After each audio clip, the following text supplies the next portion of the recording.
ମା ଆମେ ଆଲୋଚନା କରୁଛନ୍ତି ମାତୃ ରଚନାବଳୀ ଭାଗ 10 ଜ୍ଞାନ 117ରୁ 121 ଯଥାର୍ଥ ଦର୍ଶନ ଓ ଜ୍ଞାନର ସମର୍ଥ କିଏ ହବ।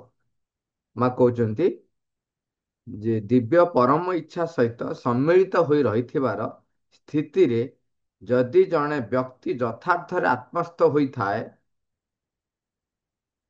ଯଦି ତାର ଭାବନା, ଧାରଣା ବା ବିଚାର ଏହି କ୍ଷେତ୍ରରେ ଆଦୌ କୌଣସି ହସ୍ତକ୍ଷେପ କରୁନଥାଏ, ତେବେ ସେ ନିଶ୍ଚୟ ତାହାର ଅନୁସରଣ କରିପାରେ। ସିଏ ଯଥାର୍ଥ ଦର୍ଶନ ଓ ଜ୍ଞାନର ସମର୍ଥ ହୁଏ। ତାମାନେ ଦିବ୍ୟ ପରମ ଇଚ୍ଛା ସହିତ ସମ୍ମିଳିତ ହୋଇ ରହିଥିବ ଏବଂ ଯଥାର୍ଥ ଆତ୍ମସ୍ଥ ହେଇଥିବ। ଭାବନା, ତାର ନିଜସ୍ୱ ଭାବନା, ଧାରଣା ବା ବିଚାର ହସ୍ତକ୍ଷେପ କରୁନଥିବ। ତାହେଲେ ସିଏ କଣ ହବ ନା ପରମଙ୍କ ପାଖରୁ ଯୋଉ ସ୍ପନ୍ଦିତ ହେଉଥାଏ ତାକୁ ସେ ଅନୁସରଣ କରିପାରେ।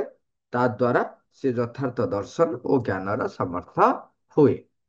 ତାପରେ ମା କହୁଛନ୍ତି ପ୍ରତ୍ୟେକ ଚେତନାରେ ଏବଂ ମହାଭୂତ ମଧ୍ୟରେ ରହିଥିବା ଜାଡ୍ୟ ଗୁଣଟିର ତରଫରୁ ଯେଉଁ ସବୁ ପ୍ରତିରୋଧ ହେଉଥାଏ, ତାର ଅର୍ଥ ହେଉଛି ଏହି ମହାନ କ୍ରିୟାଟି ପ୍ରତ୍ୟକ୍ଷ ଏବଂ ସମ୍ପୂର୍ଣ୍ଣ ଭାବରେ ସମଞ୍ଜସତା ଯୁକ୍ତ ହେବା ପରିବର୍ତ୍ତେ ହୋଇଯାଇଛି ଗୋଳମାଳିଆ ତଥା ବିରୋଧ, ସଂଘର୍ଷ ଓ ଦ୍ୱନ୍ଦ୍ୱରେ ପରିପୂର୍ଣ୍ଣ।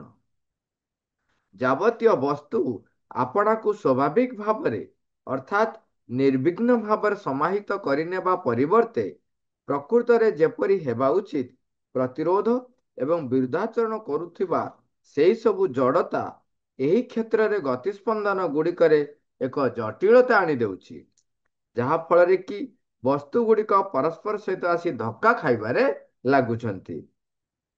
ତଦ୍ୱାରା କେବଳ ବିଶୃଙ୍ଖଳା ଏବଂ ବିଧ୍ୱଂସ ହିଁ ପରିଣାମ ହୁଏ। ଏଠି ଆମେ ଯଦି ସର୍ଟରେ ବୁଝିବା, ଯେତେବେଳେ ଉଚ୍ଚତର ସ୍ତରରୁ କୌଣସି ସ୍ପନ୍ଦନ ଯେତେବେଳେ ସ୍ପନ୍ଦିତ ହେଉଛି, ତାହା ମା ପୂର୍ବରୁ କହିଲେ ଯାହା ସୂକ୍ଷ୍ମ ଭୌତିକ ଜଗତରେ ସେ ସେ ପର୍ଯ୍ୟନ୍ତ ମଧ୍ୟ ଏକ ଏବଂ ବିଖଣ୍ଡିତ ହେଇକି ଖଣ୍ଡିତ ହେଇନଥାଏ, ବିଖଣ୍ଡିତ ହେଇକିରି ଏବଂ ମୂଳଭୂତରେ ଥାଏ।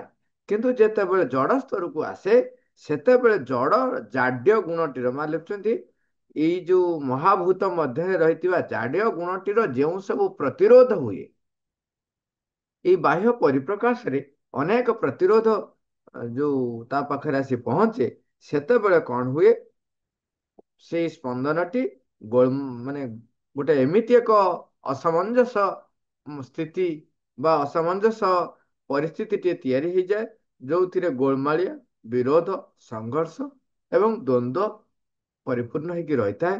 ସେଠି କଣ ହୁଏ, ସେଇ ବସ୍ତୁଟି ଆପଣାକୁ ଆଉ ନିର୍ବିଘ୍ନରେ ସ୍ୱାଭାବିକ ଭାବରେ ସମାହିତ କରିପାରେ ନାହିଁ ଏବଂ ତାର ପରିଣାମ କଣ ହୁଏ ନା ପରସ୍ପର ଭିତରେ ଧକ୍କା ହବ ଏବଂ ଧକ୍କା ହେବା ଫଳରେ ବିଶୃଙ୍ଖଳା ଏବଂ ବିଧ୍ୱଂସ ହିଁ ତାର ରୂପ ନିଏ।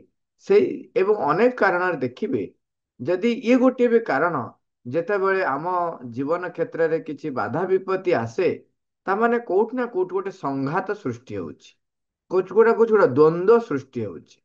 ତାହା କୋଉ ସ୍ତରରେ ହଉଛି ଏବଂ କୋଉ ସ୍ଥିତିରେ ହଉଛି ଏବଂ କୋଉ ସତ୍ତାରେ ହଉଛି, ତାକୁ ଯଦି ଆମେ ଆଇଡେଣ୍ଟିଫାଏ କରିପାରିବା ବା ଜାଣିପାରିବା, ତେବେ ଆମର ଅଗ୍ରଗତିର ଗୋଟିଏ ପାବଛ ଆରମ୍ଭ ହେଇଗଲା।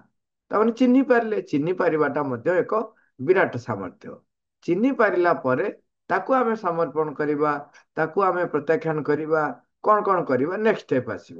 ତେଣୁ ଚିହ୍ନି ପାରିବାଟା ମଧ୍ୟ ଏକ ପ୍ରଥମ ପଦକ୍ଷେପ ଅଗ୍ରଗତି ପାଇଁ।